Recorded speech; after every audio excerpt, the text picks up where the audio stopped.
Seems to be a very kind of knife and tool orientated day today.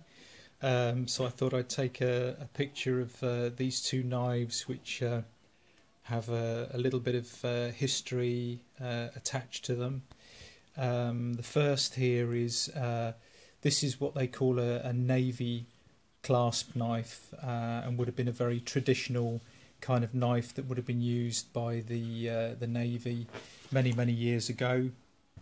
This was produced in Sheffield by Cutlers, I believe, Engineering, which were based in 6 Norfolk Street in Sheffield.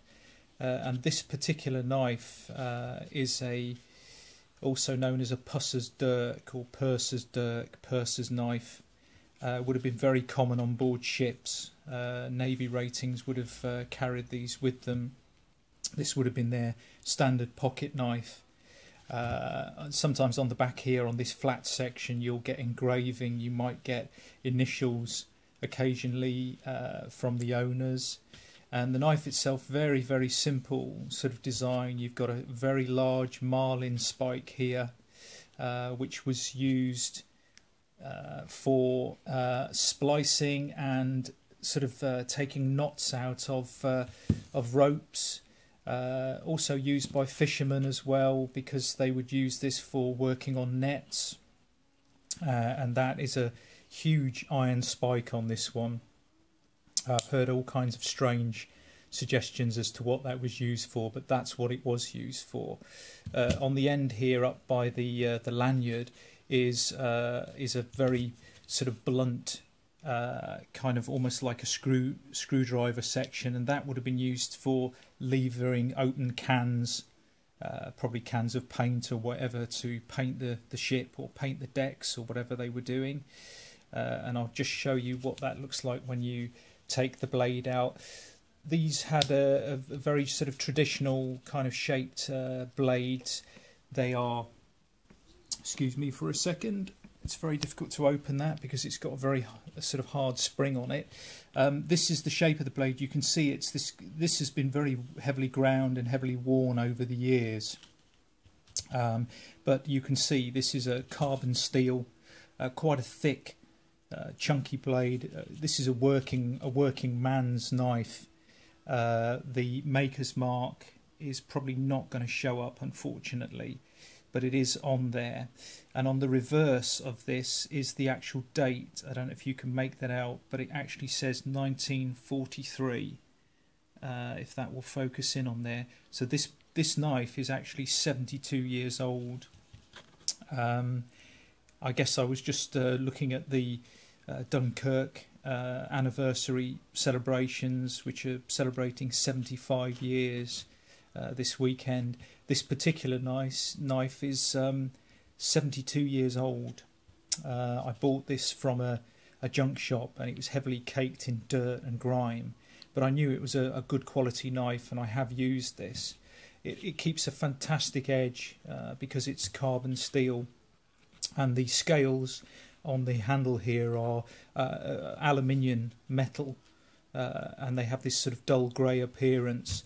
I believe the modern ones that are made now have black plastic handles. I don't think the grey plastic ones are available anymore, but these are actually alloy, so it adds to the weight of the knife. Fantastic knife, and would have been very common with naval ratings back in the day.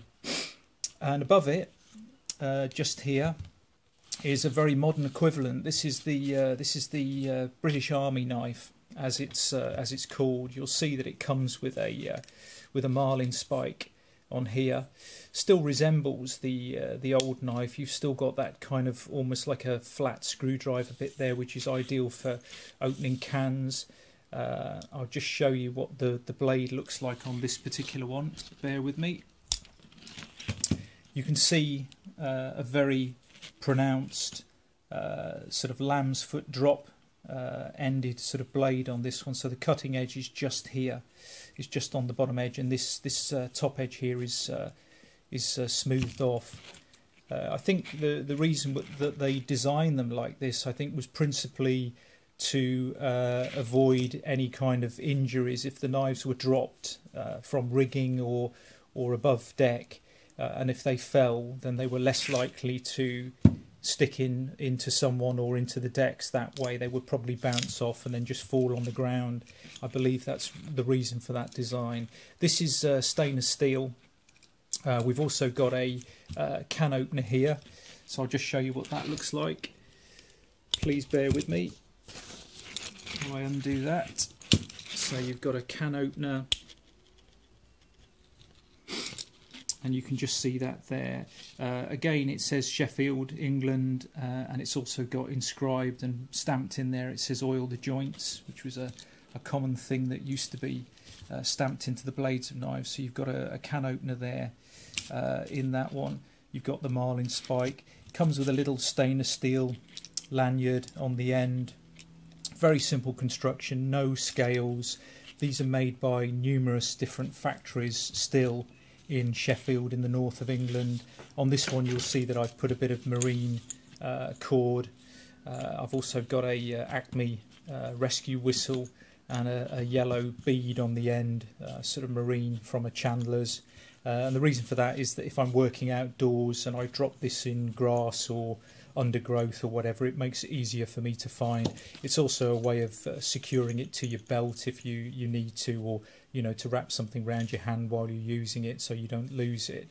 But a beautiful little tool, again a kind of working man's practical knife, and a historic sort of variation of it there, dating back 72 years.